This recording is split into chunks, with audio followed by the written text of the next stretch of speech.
So as you can see, it's pretty cool to be hanging with the Climbing Club. Mark Brown is the Director of Sports, Events, and Film with Experience Champaign-Urbana. He said the arena directly behind me hosted about 670 different wrestlers from across the state. And with that, 30,000 different supporters. Let's head inside and talk to Marketing Director Lindsey Quick on how Campus Inc. has grown. The defense has a brand new look after Ryan Walters left to go coach at Purdue. And that means new defensive coordinator Aaron Henry had to bring in some guys of his own, including new linebackers coach Charlie Bolin. Today, March 30th, is opening day for the MLB. The race to catch a World Series title starts now. Batter up.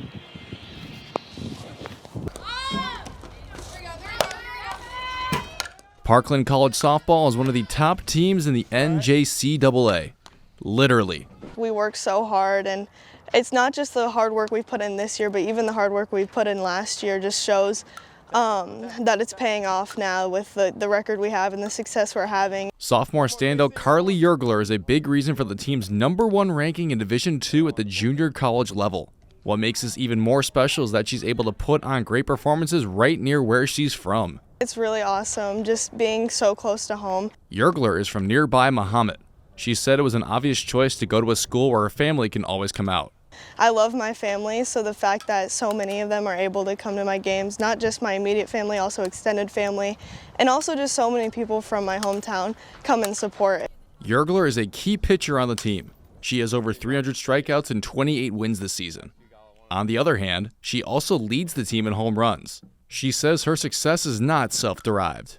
The teammates I have and the coaches I have are a huge part of my success, because if I didn't have the teammates or coaches I have, I wouldn't be able to do it. They are such a huge support system, and I just know that they love me so much. One of her coaches is Dan Paulson.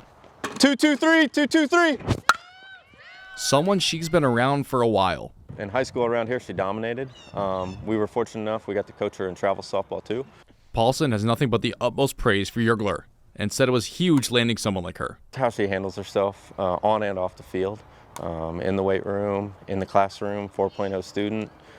So a lot of leading by example. On top of it all, Yergler will be remaining near home to keep playing softball after this year. I'm so excited to go play at Illinois next year. I want to be close to home, so that's obviously a great thing. Paulson is very happy for her too. It was her dream school to go there and play, so it's very exciting to be close. We'll play against her in the fall, and then we'll get to come watch her play in the spring, which is awesome. The U of I is gonna get a good one next year.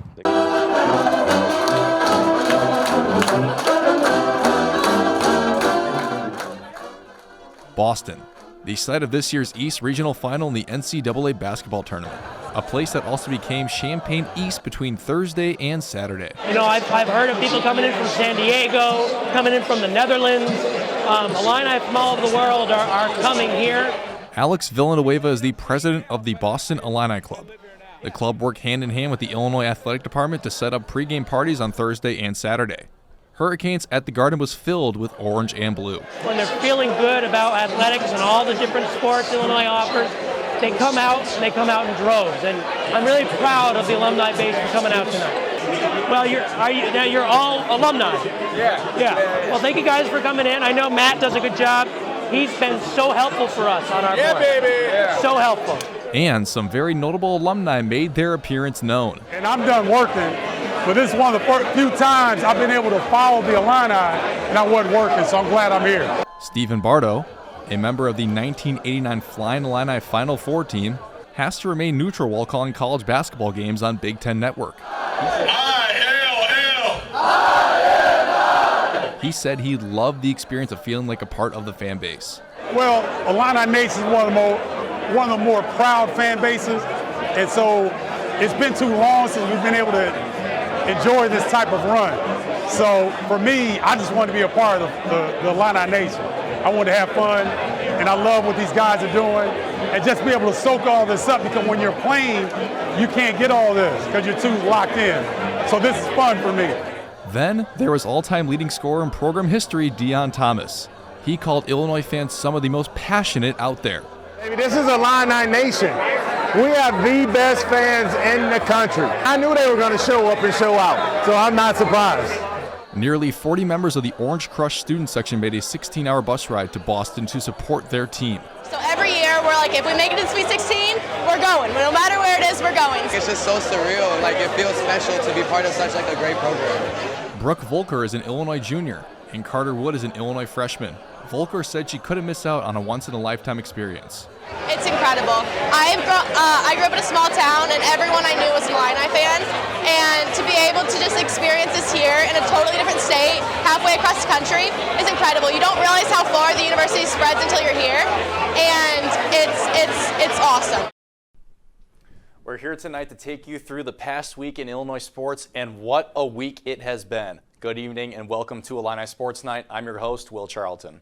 Last second heroics, winning streaks, talks with Illini legends, we've got it all. We begin tonight's show with the Illini's push to the Final Four, but they fell just short. On Thursday, Illinois men's basketball led every second in the Sweet 16 game against Iowa State to advance to the Elite Eight. It was the program's first appearance since 2005. Illinois looked to continue the historic run against title favorites and defending national champs, the UConn Huskies. But in a game where the Illini needed to play their best, they fell apart. Michael, I got the chance last week to catch up with one of the top players in the country at the junior college level, and she plays for a different team right here in Champaign. On the men's diamond, Illinois baseball had an in-state rival Northwestern in town this weekend for a 3-game set, and the Illini kept up their recent hot play. Illinois didn't take the struggling Wildcats lightly at all, sweeping them in wins of 5-3, 7-1, and 11-7. The number one scoring offense against the number one scoring defense. How is that going to go? I don't know, but I am so excited to watch it. Aaron, you don't have to include plants as a category of the undead, and these so-called zombie leaves were discovered for the first time by an Illinois professor.